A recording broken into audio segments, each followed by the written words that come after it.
Il est arrivé à la rentrée là où on ne l'attendait pas, à la matinale de France Info. La greffe a pris, confirmé jeudi par les derniers résultats d'audience radio.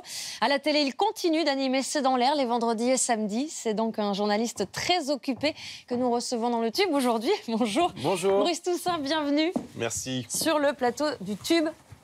Alors forcément, on va parler de ces audiences plutôt bonne, révélée jeudi par Médiamétrie. Mais d'abord, forcément, on ne pouvait pas ne pas aborder le sujet avec vous.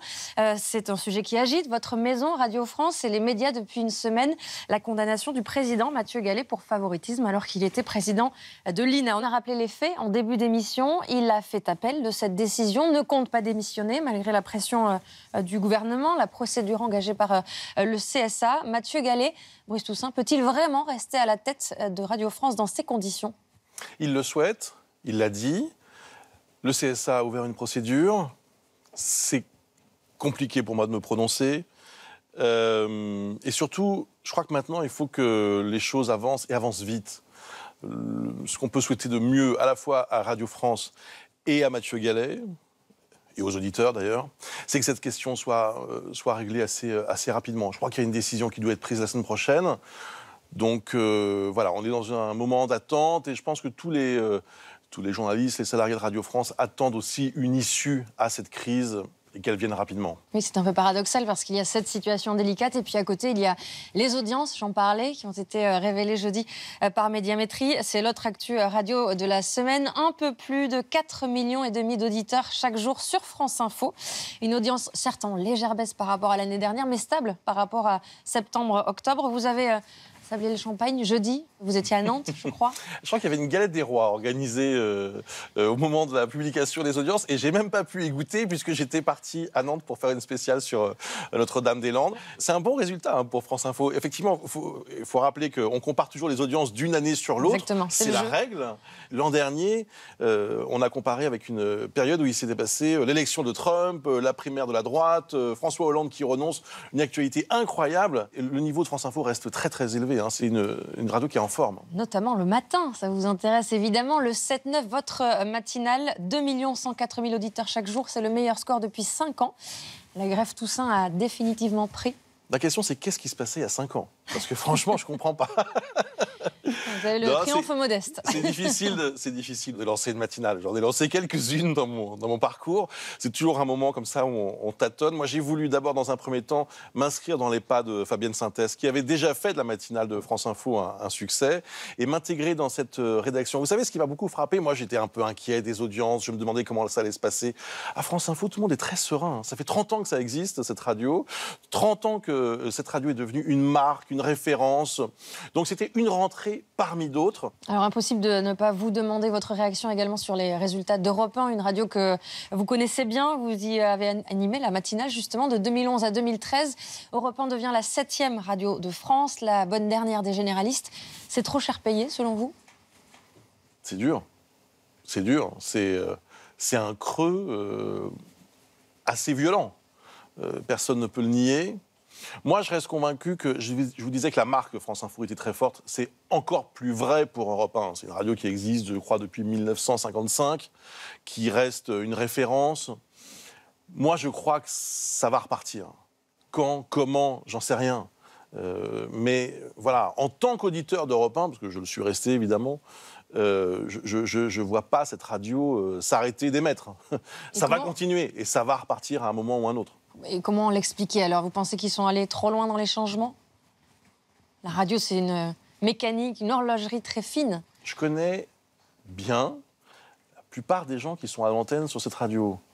Si vous trouvez une personne qui est à l'antenne et qui n'a pas de talent, donnez-moi un nom. Je les connais tous. Daphné Burki, Maxime Switek, Laurent Bazin depuis quelques jours. Patrick Cohen, votre concurrent le matin. Évidemment, qui a été le roi de la matinale d'Inter pendant 7 ans, je crois. Voilà, une radio, c'est une alchimie. C'est difficile. On va revenir à France Info. On a évoqué les bonnes audiences, mais à quoi ressemble vraiment la matinale de France Info avec Bruce Toussaint ? Le Tube est allé voir en coulisses un reportage signé Jawad Nadi. À quelques minutes de sa prise d'antenne, le Tube a rendez-vous avec un ténor de l'information, Bruce Toussaint. sa marque de fabrique, une décontraction à toute épreuve. C'est nouveau, ça. Vous avez toujours un petit track avant de prendre l'antenne ou pas? Non. Et c'est parti pour 2 heures de direct. Depuis septembre, Bruce Toussaint est aux commandes du 7-9 sur France Info. On note aujourd'hui une naissance et une renaissance. La renaissance, c'est celle de Jean d'Ormesson.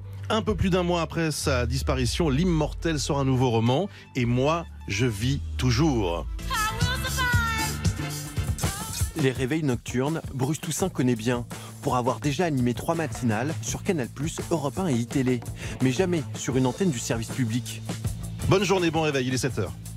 Comment s'est-il adapté à cette nouvelle culture d'entreprise? Quelles sont les coulisses de sa nomination? Portrait d'un journaliste qui parie sur l'info. Juillet dernier, la matinale de France Info fait ses adieux à Fabienne Sintès. Je subis depuis plusieurs jours des pressions intenses de la direction pour que l'info du jour de ce T'as vu l'info soit votre dernière matinale. Après 4 années de bons et loyaux services, la journaliste rejoint France Inter. Pour la remplacer, la direction de France Info choisit Bruce Toussaint. Un recrutement extérieur qui rompt avec la tradition. Jusque-là, le fauteuil de la matinale était toujours attribué à un journaliste maison. Pour Vincent Giret, directeur de la station, ce choix correspond à une stratégie bien précise.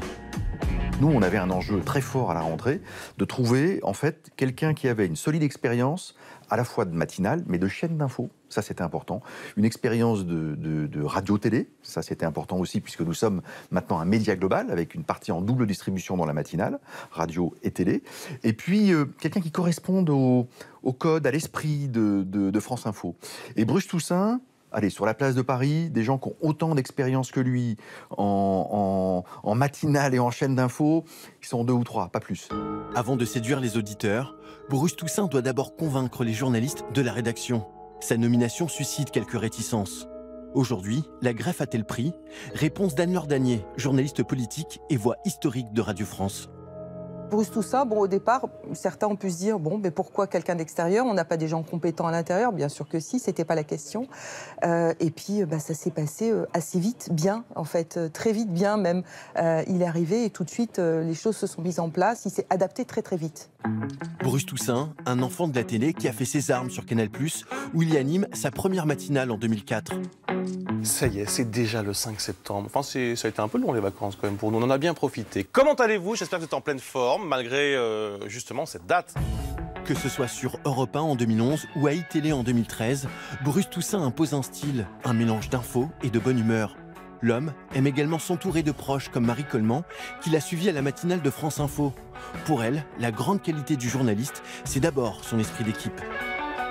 Quand il est arrivé à la matinale de Canal+, en 2004, en succession de Thierry Gilardi, qui était parti pour TF1, l'idée, c'était quand même de créer une bande. Et c'est ce truc que Bruce réussit, c'est-à-dire qu'il nous fédère, et ça s'est renouvelé à la nouvelle édition, et de nouveau à la matinale d'ITélé. 8h30, changement de décor pour Bruce Toussaint. 2 étages séparent le studio du plateau de télévision, où il reçoit l'invité politique. C'est sportif comme matinale. Il y a un petit effort à faire, un petit effort physique pendant 2 minutes. C'est à peu près mon seul sport quotidien, j'en ai honte. Une interview retransmise en simultané sur les ondes et sur le canal 27 de la TNT. Le contrôle des chômeurs, on y va? D'abord, on le fait déjà. Le nouveau contrôle des chômeurs, alors. Pour cette dernière partie de la matinale, Bruce Toussaint partage l'affiche avec Jean-Michel Apathy. Les 2 hommes signent là leur première collaboration. Dans la répartition des rôles, puisque nous faisons l'interview ensemble, lui serait plutôt le gentil et moi plutôt le méchant. Et moi pas trop méchant et lui pas trop gentil quand même, faut pas exagérer. Ça nous a paru assez marrant assez vite. Et donc on s'est entendu vite parce que Bruce est un journaliste qui aime l'info. À partir de là, c'est assez simple de travailler ensemble. Assez simple, surtout quand le public est au rendez-vous. Avec plus de 2 millions d'auditeurs chaque jour, la matinale de France Info réalise son meilleur score depuis 5 ans. Preuve que le style Bruce Toussaint s'impose aussi sur les ondes. Ça vous a surpris, on l'a entendu, que Vincent Giret vienne vous chercher? Oui. Oui, parce que France Info, effectivement, n'était pas dans cette logique, vous savez, de mercato, etc. Ça s'est fait d'ailleurs un peu tardivement, fin juin, début juillet, je crois, et, effectivement, mais j'ai dit oui tout de suite. Alors, on l'a vu, on en a parlé, l'offre, elle est très riche le matin à la radio. Ouais. Quelle est la différence de la matinale de Bruce Toussaint? La différence, elle vient de la radio. France Info n'est pas une généraliste. Donc, priorité à l'info. La star, c'est l'info. Et ça s'applique pour moi, et ça s'applique aussi pour les chroniqueurs. La deuxième grande différence, c'est la priorité au reportage. Et on est le plus souvent possible dehors, sur le terrain. Passons à la télévision, puisque vous animez également les vendredis et samedis soirs sur France 5, C'est dans l'air. Pourquoi ne pas avoir abandonné ces 2 rendez-vous quand vous avez accepté la matinale de France Info? Vous vous êtes posé la question? Je me suis posé la question d'un point de vue personnel et familial. J'ai surtout posé la question dans l'autre sens. Est-ce qu'il fallait que j'accepte France Info alors que j'étais à France 5, où on m'a accueilli les bras ouverts lorsque j'ai quitté iTélé, et on m'a confié avec Caroline Roux la présentation d'une émission mythique.